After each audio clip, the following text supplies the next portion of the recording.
મારા વાલા પ્રિયો, ઈસુ ખ્રિસ્ત તમને ખૂબ જ પ્રેમ કરે છે.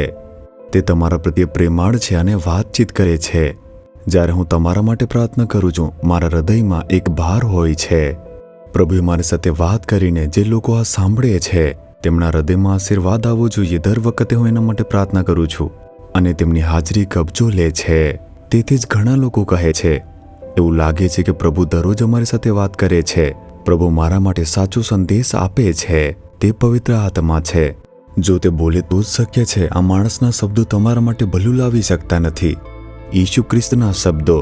આજે મારા માટે તે કયું વચન આપે છે? જો આમ પૂછો તો રૂત તેના 2 અધ્યાયનું 12મું વચન જુઓ.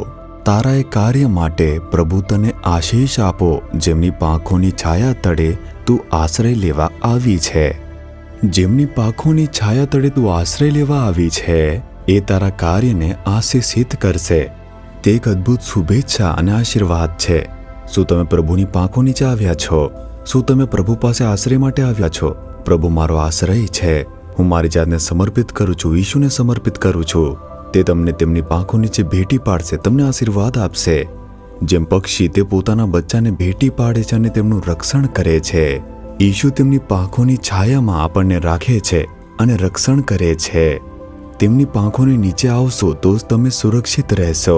જો તમે તેમની પાંખો નીચે આશ્રય લેશો તો સંપૂર્ણ પુરસ્કાર મળશે.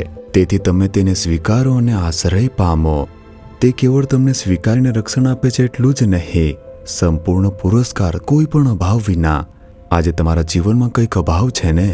કોઈક પ્રકારનો અભાવ છે. શરીરમાં અભાવ છે, મનની અંદર અભાવ છે, પરિવારમાં અભાવ છે, તમારા બાળકો પાસે નોકરીનો અભાવ છે, તમે પરિણીત નથી અથવા તમારું બાળક નથી, તે અભાવ છે. તે અભાવને દેવાની સમસ્યા પણ હોઈ શકે. તમારા નાણાકીય બાબતમાં પણ, અથવા તમારા પોતાના ઘરનો હોવાનો એનો પણ અભાવ હોઈ શકે. તમારા હૃદયમાં કોઈ પણ પ્રકારનો અભાવ હશે, પણ પ્રભુ કહે છે તમને સંપૂર્ણ પુરસ્કાર મળશે. પૂર્ણ પુરસ્કાર. શું તમે તેના આશ્રય નીચે નથી?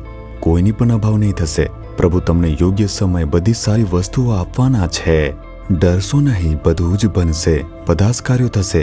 આજે એક રસ્તો ખોલશે અને આજે એક ચમત્કાર પણ થશે. એક સંપૂર્ણ પુરસ્કાર. પ્રભુએ મને સંપૂર્ણ આશીર્વાદ આપ્યો છે જે તમને કહેવા માટે સક્ષમ બનાવશે. એવો આશીર્વાદ. એટલા માટે ક્રૂસ પર મૃત્યુ પામ્યા ને. તેમણે ક્રૂસ પર આપણા બધા પાપોને, શાપને, દોષોને સહન કર્યા છે. આપણા માટે કર્યું છે. તે તમારા માટે છે. તે તમને આશીર્વાદ આપ્યા વિના કેવી રીતે રહેશે? હે પ્રભુ, તમે મારા માટે ક્રૂસ ઉપર બધું જ સહન કર્યું છે. પ્રભુ, મને સંપૂર્ણ પુરસ્કાર મળશે એમ વચન આપ્યું છે. હું આજે તે ચમત્કાર જોઈશ. આજે મારી બધી જરૂરિયાતો પૂરી થશે.